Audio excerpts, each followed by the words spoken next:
Well, here we are on the outskirts of the Olympic Park with just a couple of days to go before the Games start themselves. And we're here to talk to one of the main sponsors, Adidas, and their CEO, Herbert Hainer. Mr. Hainer, thank you very much indeed for talking to us today. Now, we know you spend an awful lot of money sponsoring these Games, but how do you measure the benefit? Good. First and foremost, Adidas is the Olympic brand. We started in 1928 already to outfit athletes with our products. So we have a huge legacy, and we want to showcase through the Olympic Games to the world that we are a sports brand who caters for all different sports. It's not only football, it's for all the different sports, and we are outfitting 25 of the 26 categories. But do you have specific targets to measure it as a success for Adidas? Of course. We have targets. On the one hand, we have a commercial target because we are selling merchandising products.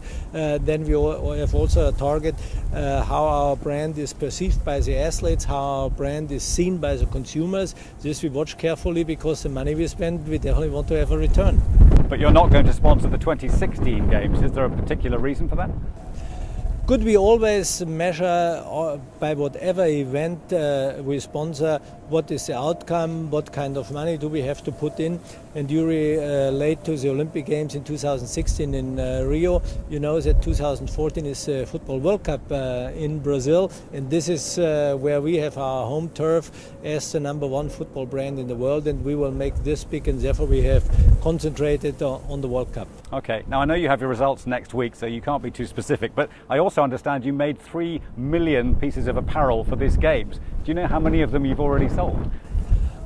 We have a merchandising program which we have started 2 years ago, branded and non-branded products, and so far the success is very good.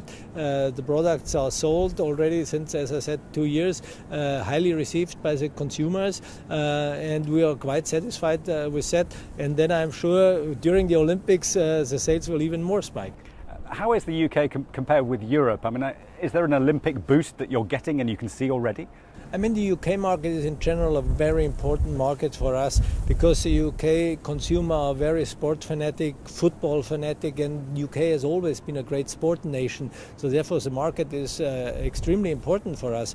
It is among the top countries in Europe, among the 7 biggest in the world, and the Olympic Games will definitely help to even make it bigger. But do you think, for example, you're gaining in market share on Nike because of the Olympic Games? Not only, but the Olympic Games will definitely help us, and we have a clear target. Latest until 2015 we want to be market leader, and the gap is closing every day. What about the trend then? You've teamed up with Stella McCartney to make the Team GB kits, and I know the Italians are working with Armani and the US with Ralph Lauren. How competitive is that part of the market? Good. I do believe that Stella McCartney is the first fashion designer who is designing the performance wear for an Olympic team. The others are more the presentation wear.